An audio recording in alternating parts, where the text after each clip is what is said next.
What's going on, guys? It's Simple. Today I'm back with another video, and today this video is going to be a little bit more different. Usually I'm just doing a little voiceover commentary with some gameplay in the background.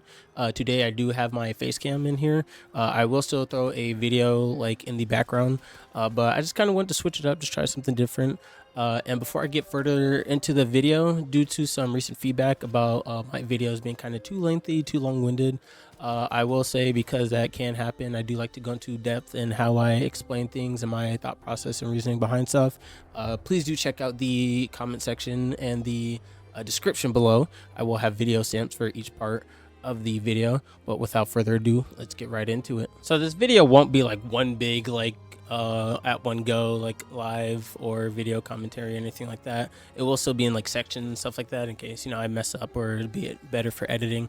But basically today we're going to be talking about modern zombies, and more specifically its lack of like kind of depth or map to map depth, unique and system mechanics and stuff like that kind of give the maps a little bit more draw, a little bit more replayability and stuff like that. Now there is the big conversation of like streamlined systems and stuff like that.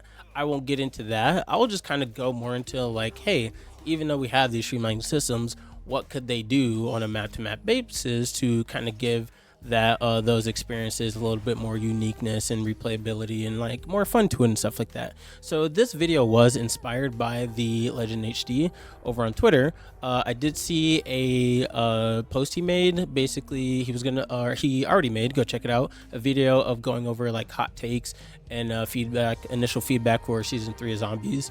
And basically my hot take was I believe that Totenreich will definitely need a lot more depth and draw to it for it to kind of stand out, and not just Totenreich, future Black Ops 7 maps in general, to kind of keep me personally in the game. I am kind of getting a little bit burnt out, even though Black Ops 7 Curse Mode has been kind of a breath of fresh air for modern zombies. It is reaching that point where, as far as replayability, I'm kind of getting burnt out personally. And so I kind of want to just go into, in his video, he made a response to my comment, basically like largely agreeing with some of the stuff I mentioned, but then going into kind of his examples of map to map unique stuff that we have in Black Ops Zombies already, which again I do largely agree with, but he also did make a fair point in his video. He did say like, hey, what is your like definition of like what kind of we need for that map to map depth and stuff like that. So this is definitely like a direct response to that. No hate at all. The video was great. His feedback was honestly amazing in response to mine. So just him saying like, hey, like what would your example be, kind of inspired this video to, or largely definitely inspired this video to be made. So I do want to get into that kind of stuff. So without further, or I guess I already said that, but kind of just to get right into it, basically, here's a little clip of what he said, and then we'll respond to it. And yes, every zombies map is going to have round-based zombies. Yes, everyone's going to tick up. But think of the uniqueness of starting at Area 51 and Moon compared to the uniqueness of having a lot of co-op things in Shangri-La, to the uniqueness of the very slow running in Call of the Dead with the water, to everything else about these maps. These are all very different. And yes, they're in-map features, not really gameplay mechanical features, but they make every map play so significantly different, which has nothing to do with ambience or look, something we've been complaining about for a while that I think BO7 has done much better than previous games. What this game does lack though in the modern systems is why they create that same loop. The armor, the rarity. It's like every single game I have a chore list of things I gotta do. No, it's not parts to grab a shield. It's let's get my rarity up. Let's use a suppressor so I can get more salvage. Let's do this. It feels more like a checklist that I'm checking off instead of cool upgrades I'm getting in game. Fucking rarities have no personality. Field upgrades got no damn personality. Armor system has no damn personality. Yes, Armor-O-Matic has made it much better. Yes, I've enjoyed the things much better. And yes, I like the additions of the golden armor for curse mode and etc. But let's not cap ourselves. It does feel more like a chore list.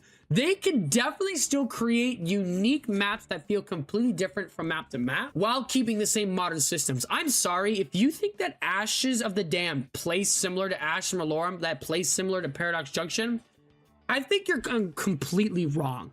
If you were going to come to me and argue that Citadel plays similar to Reckoning, which plays similar to Shattered Veil, I can stand on that. I can stand behind that because I think you're right. They do play very similar. I'll even throw the tomb in there.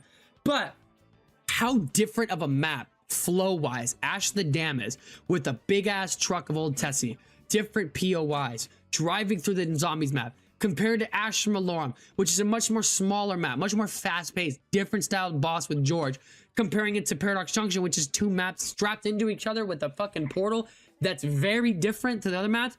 These maps all feel insanely different map flow-wise. Maybe the maps aren't the best, maybe you're not the biggest fan of them, but to say that they play similarly, I just think that's wrong. I don't think that's right. I do not think they play similarly. They do give unique draws, even if those unique draws aren't really sustainable.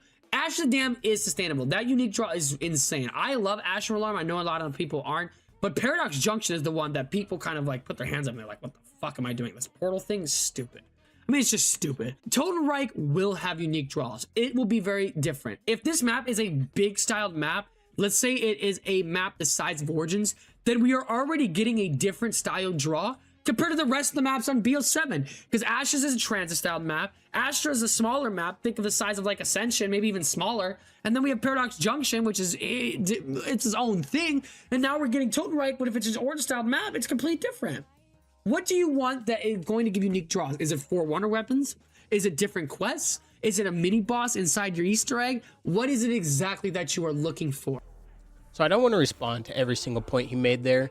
So of course we're just going to touch on the broader things. So first off, in his response, he says that if I think that each map has plays the exact same way, then I'm wrong. And I completely agree with that. That's not what I meant by that. Of course, with this video, it is to kind of go over specifics of what I meant. Each map definitely has its own gameplay flow. Each map does do a really good way of implementing a different gameplay flow. So gameplay loop, of course, is a very broad statement. And so I do want to touch on that, of course, with this video. And with that being said, he does actually say it in a perfect way that kind of describes my issue with the gameplay loop, is that modern zombies just have a checklist, and really beyond that checklist there isn't really much to engage with in the world, right? Sure, you have stuff that can help you set up easier, like if you engage in side Easter eggs that gives you ether tools or pack-a-punch crystals and stuff like that. Sure, but are there more unique rewards and stuff like that that can help you benefit on a specific map as opposed to a different map? And again, with that checklist, like sure, there's going to be a different pack-a-punch quest each time or something like that, but again, that is something that's more of a staple that is expected. But again, the point is really what is beyond that that setup and that checklist that you can engage with in the world, right? And so that's definitely stuff that I want to go over. So how I kind of want to approach this is with the idea that I'm gonna kind of break down each map, and I'm kind of gonna do like a different thing where I take already existing like just streamlined system or map mechanics and kind of go over like what they could have done more with it, or even just miss opportunities of stuff that may not be directly related to the systems that I already had, but just going over basically ideas of stuff that could have been done to add more depth to each map, like map by map basically. So for Ashes of the Dam, Ashes of the Dam definitely has a lot of positive things going for it. I've definitely given it credit as definitely a really top tier map. I really love the Necro Fluid Gauntlet. I do love the dynamic of stuff like Tessie, jump pads and stuff like that. So I don't want to discount the things it does right, but I do want to say that there's definitely more it could have done. Right, so first off, the seed system, right? Back when Ashes of the Dam first dropped, you were able to use toxic growth to make the seeds grow faster and get better rewards, and then they nerfed that, which was unfortunate because that gave toxic growth a specific use for a map like that, other than just high round strategies. And so even though they nerfed the rewards that you get from it, sure, were they pretty powerful? I would agree so. I think instead of just nerfing the rewards, you like getting better or taking away getting better rewards, they should have just nerfed it so like there's still a chance to get better rewards, but it's not zero for sure. And so I think stuff like that was definitely a missed opportunity for like a map unique draw or something like that. The fumigator cans, I can't remember what they're called, but those could have been a good way to interact with the seed system.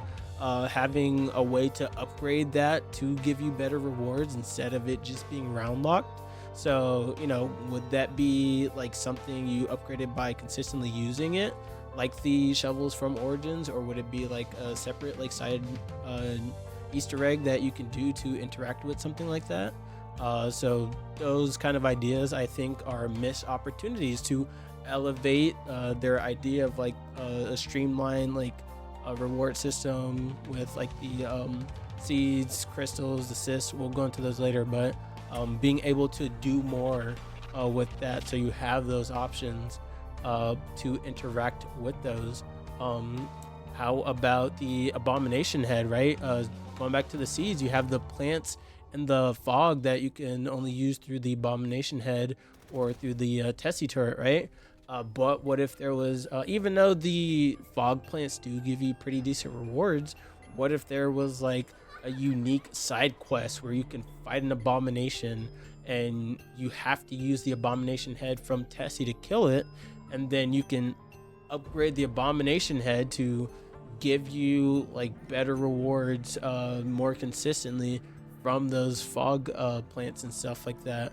So stuff like that I definitely think is a missed opportunity. Now this one's could be very touchy, but what if they did something that can be like a generator defense thing, like they kind of did with Origins before, where like maybe there's a certain type of enemy that'll spawn every now and then they'll go to the generators to, or I guess, reactivate those pores and stuff like that. And if like you have to defeat that enemy as soon as possible, or else you're gonna have to destroy those spores as fast as possible. And if it does get to that point, then that will shut down the launch pad, right? And so if it shuts down the launch pad, then either you're gonna need Tessie near you to traverse or something like that, or you're gonna have to like run through the fog to be able to get location if your launch pads are disabled and Tessie isn't near you. So again, map unique interactions like that, where again something like that could be touchy, but what if again you defend it properly, and if it gives you some sort of type of reward from it, like it could basically just give you like a zombie power-up drop, or it could have a chance to give you a pack crystal, or it can again reward you in some type of way or stuff like that. Speaking of running through the fog, why don't they have like some sort of map unique quest or idea to be able to traverse the fog without the fog zombies attacking you, or to be able to even get rid of the fog temporarily every few rounds, so that you can just traverse the fog safely and no fog zombies attack you or anything like that, right? With the former, if there was like a way that the fog zombies like don't attack you while moving through it, but they could still spawn. So what if that creates some like unique interaction where you could maybe cheese that for challenges? I don't know. What if there's a certain reward out of killing a certain amount of fog zombies? What if to be able to even unlock this, you just have to like stay in the fog for like a certain amount of time, kill a certain amount of enemies, maybe do it in each fog area or something like that. So again, there's definitely unique stuff that they could have done to go in depth, and stuff that makes you interact with the map more is stuff that we're missing, and it doesn't have to be like super annoying. It could be something that benefits you or even rewards you or something like that. Another idea I forgot to mention, and this one could very well be a limited time use, is being able to have like honey in the map that can distract the Zursa for a while, or not even like a while, but for like a little bit, right? You don't want something that can like that can be used throughout the whole game, because then you can just use it almost every time Zursa spawns, right? But you have 3 instances in which you can which you have to interact with Zursa, and that is like the Easter egg step for using Tessie. You can also do the relic quest, and then there's even the side Easter egg for Dempsey, right? And so again, you could have like maybe 1 or 2 batches of honey that you could spawn in, and that can be used to distract Zursa for a limited amount of time, because otherwise I don't think we've ever had like a boss zombie that can be distracted in that way. So something like that you can say, hey, oh, I want to use this specifically for this instance this time, or specifically for this instance because I'm not going to do this. So while Astra Malorum is very divisive, right, I think it actually does a few map unique things really cool, right? Like Oscar as an enemy, I think he's pretty cool. The round 50 engagement plus, I personally think it provides a reasonable challenge, even though I was someone who complained about it at first. I did get used to it. The Mars area is a really good map unique interaction where I think I spend most of my time in that area anyway, so I think being able to expand upon systems like that again would create a really cool engaging gameplay loop. So for example, with the Mars area, one of people's biggest problems with it is the anti-gravity, unironically, right? So why not just be able to disable the anti-gravity occasionally? I believe you could just unlock it and just never put down a head, so then there wouldn't be any anti-gravity. But if you did do that for the Easter egg, then there should be ways to turn it off every here and then. What if people wanted the option to be able to still have anti-gravity on the zombies but not the player? So what if there was a map unique or unique equipment that kept the character grounded while the anti-gravity is going off, right? So then that would create the issue of, oh, then it would be way too easy or something like that, right? But then I think that would further justify Oscar still being a threat, or could have just had map unique enemies in the Mars area that are already immune to the anti-gravity, so then you would have that threat even if you're not being threatened or not being affected by the anti-gravity. So stuff like that, again, a little bit more depth could have created a lot more engaging experiences. People have been asking for area unique enemies and stuff like that again, right? Another thing is the crystal system. So the ether crystals, so similar to the seeds, why not have a way to have an upgrade to be able to interact with the crystals to get better rewards? So my idea is, like, why not have a map unique melee, like a ether pickaxe? It doesn't have to be strong, but if you use it specifically on the ether crystals instead of shooting them, you get better rewards. What if those rewards gave you a map unique item or equipment? Like, what if they gave you an EMP grenade? Zombies doesn't have EMP grenades at the moment. It's only a multiplayer, but that would have been a really good way to implement that on Astra Malorum so that you can combat Oscar easier, right? What if you were able to engage with the traps still that were disabled after you do the Easter egg step, like the laser trap in a Pack-a-Punch room? You can be able to keep using it, or even like control it instead of it just being on auto. So multiple stuff like that I think are missed opportunities that they could have done to elevate the experience. Even like a map unique streak, Asteroid Strike, right? We already get the asteroids landing on the map within the Ravager rounds, but what if you had a streak for the asteroid that is similar to the one streak in the mystery or in the crafting table, but instead of just being the normal multiplayer streak, you get a full Asteroid Strike, right? And it would still even fit on the Mars area, because for some reason that doesn't even work on the Mars area, so you could have that be on the Mars area as well. So there's definitely opportunities for them to create those map unique interactions, experiences, systems, mechanics, stuff like that. So let's talk about Paradox Junction, right? Going into the map, I tried to be super optimistic. A lot of people were just hating on it because it was Nuketown, reuse assets, reuse ideas, right? But I tried to be the benefit of the doubt and say, hey, I don't think Nuketown being Nuketown is inherently bad, but what can they do to make this experience stand out and elevate compared to its previous versions, and even stand out among the current maps and even some of the better maps, right? Unfortunately, we saw that they didn't really do much with that, but let's go into some different ideas that they could have done, right? So a lot of people were hoping for different like layouts for each version of the map. They could have had bunkers in like one version and maybe not the other, or maybe they could have had in both versions, but as far as different layouts goes, like, what if in one version of Nuketown, your main map or main houses in the cul-de-sac area, you can go inside of them while like we have now the other versions you can't. What if you, in the other version of Nuketown, those other houses you can go inside, but then your main 2 cul-de-sac houses you can't go inside, right? So I think stuff like that to change the different layouts and change how you literally approach each one, where you could still have like bunkers in each one. What if in the bunkers, depending on the maps or the houses that you have accessible, you can only go through the bunkers through those maps or through those backyards or something like that, right? As far as like a map unique streak, they could have had like a mannequin type of like dog system instead of HKDs, where it just spawns a bunch of mannequins that come and help attack the zombies and stuff like that. In multiplayer, they have their their unique reward or Easter egg for Nuketown, where it has the giant mannequin that comes out of nowhere and throws a nuke into the map, right? So what if for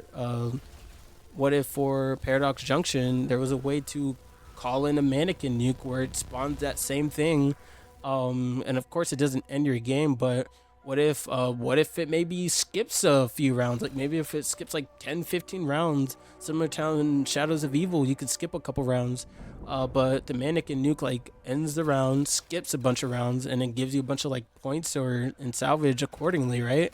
And that would be something like pretty interesting to just help boost some rounds or something like that. What if they had something like a Mannequin Armor type of system? This is something I even mentioned on Twitter as far as something they could do. This is also something similar to a cursed tier idea that I had. And the way this would work is like, what if in one of the houses or something, there's like a window that is open where there's like a special mannequin in there, like a host or whatever, and it can give you Mannequin Armor, and then this Mannequin Armor would be able to give you like significantly increase like armor durability and damage mitigation, so you take less damage, right? And so that would be something cool, as like a map unique thing for Nuketown. Now obviously Nuketown or Paradox Junction doesn't have any like enemies that really threaten your armor like that, but what if they did introduce some new enemies that were related to that? Or even as of now, they could definitely do that. And then the way Mannequin Armor would work is, instead of if you're too worried about it like having it for the rest of the game, what if it had an interesting dynamic where I think that the Mannequin Armor will only go away if you ever have your armor reach 0 and break, right?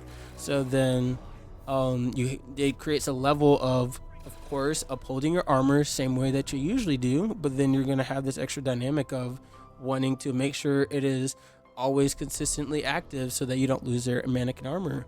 But if you did lose it, it's not a one-time thing. You can replenish it, but the cooldown to be able to go back to the host and like repurchase it or whatever would only start once you reach 0 on that Mannequin Armor and lose it, right? So if you get Mannequin Armor and go through like 10 rounds and then it finally breaks, you can't just immediately go back to the Mannequin host to rebuy the armor. You have to wait for whatever cooldown system you want to do for it.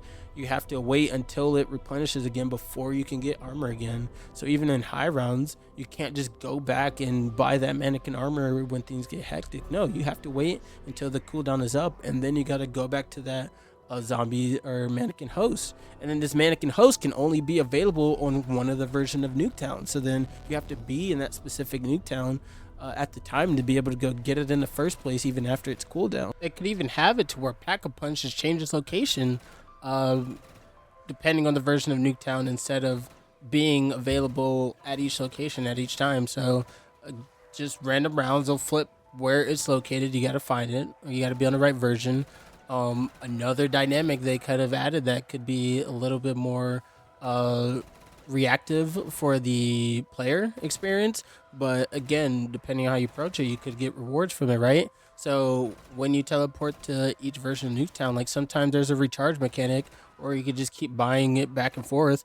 What if there was some sort of mechanic that like locked you into that version of Nuketown, and unless you address that like issue, you stay in that version until like the next dog round transitions you naturally, right? So, and again, it could be something basic like zombie souls can recharge it or something like that or whatnot. But and maybe you just go up to it to interact with it to be able to activate those like purple eyed zombies to spawn to react it or to recharge it, right? And so again, but that's something where it's like, oh well, that sounds annoying, right? Do I get anything out of it? Sure. If there's some like meaningful mechanic that can prevent that version or you being locked by that version, then if you prevent it in time, then you could be rewarded for doing that. So again, that's something that could meaningfully engage with the experience because, like I said, if you had these previous ideas of Mannequin Armor or Pack-a-Punch being on a specific version of Nuketown, or if you're on a specific version where the layout is different, but you don't prefer this to the other one, then you're more incentivized to try to get that tear back up and running so that you can teleport freely, right? And so it's situations like that where they could definitely create a lot of different dynamics for even a map like Nuketown, and what they are kind of showed us, and they could take it even further to create certain dynamics and interactability and stuff like that. So last thing I kind of wanted to address was the general streamline systems that we have that are a big point of contention. But I think there's definitely meaningful ways that they could change them on a map to map basis to make them feel more unique map to map. So first and foremost, we want to get armor out of the way, right? Armor is something that has been a big contention. I won't go too further into that, but obviously a lot of people's biggest issues is why don't they just like make it more like a zombie integrated like system instead of like a Warzone mechanic, right? So one way I thought of they could do that would be to make it similar to like the Black Ops 3 masks, where you have unique abilities per the map. Is you could have different zombie armor upgrades per map, right? So like I said, for the zombie mannequin armor, that could be something unique to a map, right? Golden armor, of course, we have it all throughout Cursed, but that is an example of like a map unique zombie armor upgrade that could be implemented that they did back in Black Ops 6 with the tomb, right? So they could take stuff even further where like Ashes of the Dam, you could have some sort of zombies unique armor upgrade that could relate to attacks from Zursa and Therion, like projectile damage protection or something like that, right? Astra Malorum could have a good zombies unique upgrade that could relate to Oscar and taking less damage or something from him, being immune to his little stems that makes the zombies aggro to you. Or you could have something that when you walk past them, you're not taking as much damage, if any damage at all. So again, zombies unique armor upgrades per map. Change the color of it, just like golden armor changes color. You could change the color of the armor to match the upgrade. Have a few different upgrade options per map, where it's not the same options for each map, but it's a couple different options per map that fits whatever the threats are per the map, right?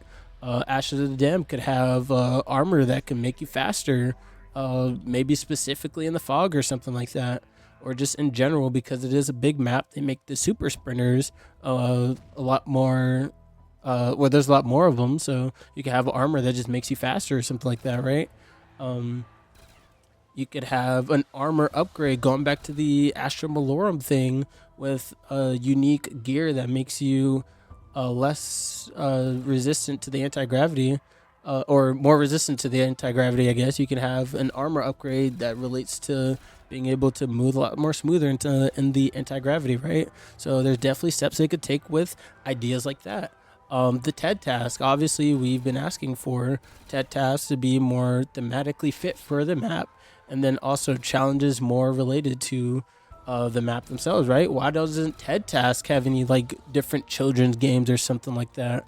Have it be like something stupid as like playing rock, paper, scissors with the actual like challenge system AI, like whether it's TED or like something like that.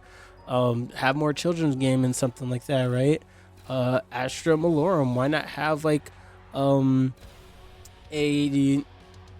head task challenge that relates to flying out into the asteroid belt, where you could do something like that, or it can even be like a mini game where you could like control lasers and you got to shoot a bunch of like different rocket or asteroids out of the sky or something like in a certain amount of time, right? It is stuff like that they could have definitely done to like make it really cool, right? Or those challenges could have just been map unique stuff to interact with for certain rewards separate from TED tasks. Field upgrades have also been a big point of contention, right? At this point, well, I don't know if they're gonna keep making it the same field upgrades streamlined in future games, right? And as far as what I'm about to present, it would probably be in a pain in the ass to do.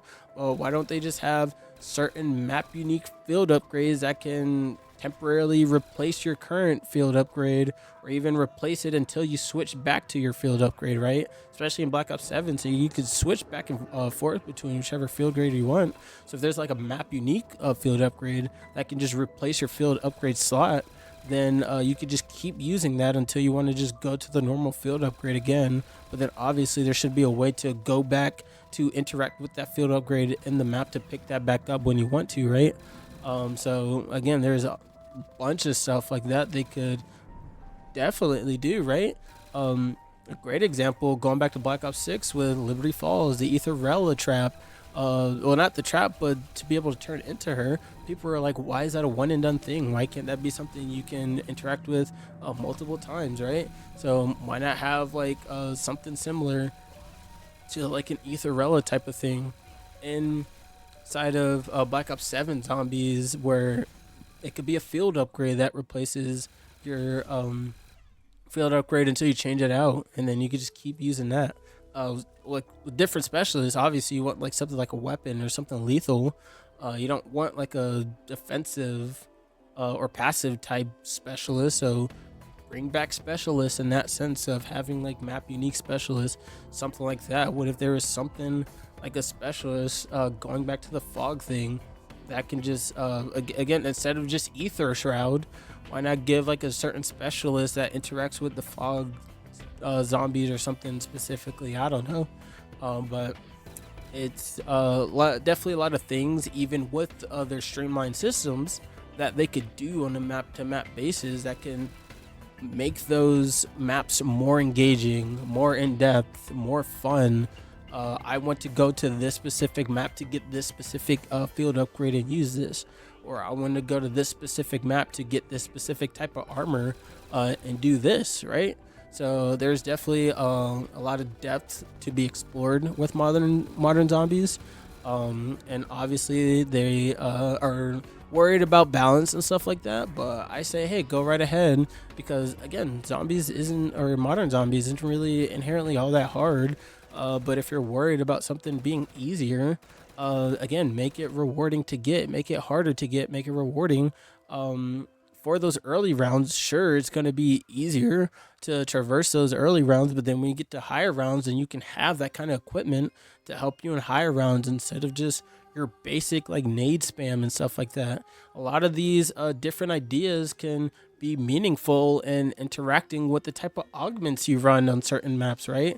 If you have a map, if you have an armor that makes you faster on Astra or Ashes of the Dam, then you might want to experiment with your like stamina up stuff, right?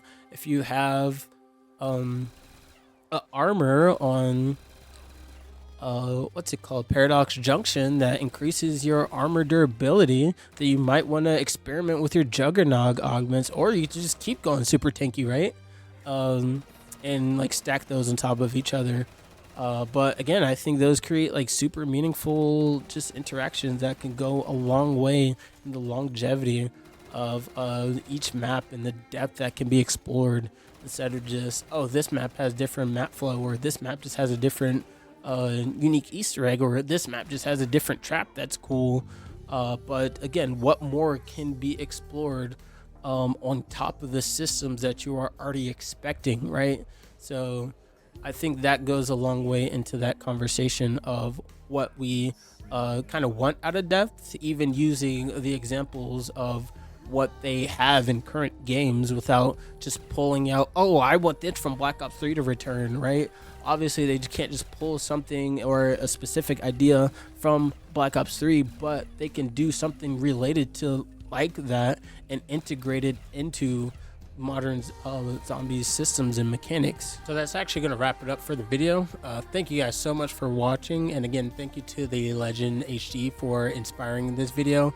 Again, I just kind of wanted to go more specifically into what I mean by map unique, like depth and mechanics and systems and stuff that could still be largely aligned with the modern mechanics, but to give them more just depth for replayability and quality and stuff like that that people can continuously interact with, right? I don't think each map plays the exact same, not at all. They do have their pros and cons for sure, but as far as what I mean by unique draws and unique mechanics and more things to draw you to the map instead of just basic staple different wonder weapons or quests or map flow or atmosphere, something like that, right? I think they could definitely do a lot more even with what they currently present to us, right? Again, there's a lot of different things they could do. So to whoever who watched this far or just watched any of it, again, I thank you so much for your time. Let me know in the comments what you thought about each of my ideas. If you thought it was absolutely stupid, if you thought it's a great idea but you would have done it this way, again, just let me know. Conversations like that should be had within the community. It helps to create more just in-depth conversations instead of just, hey, like, this is the way it is, just take it that way. No, there's definitely more stuff that can be done if available, and even if they don't have the resources for it in Black Ops 7, if they take a lot of these similar systems and presumably apply it to the next Treyarch title, how can they further develop and go forward with these ideas that people aren't a fan of, and what can they do to add some twists and turns that people would probably enjoy more? So thank you so much for watching. Again, leave your comments, thoughts in the below.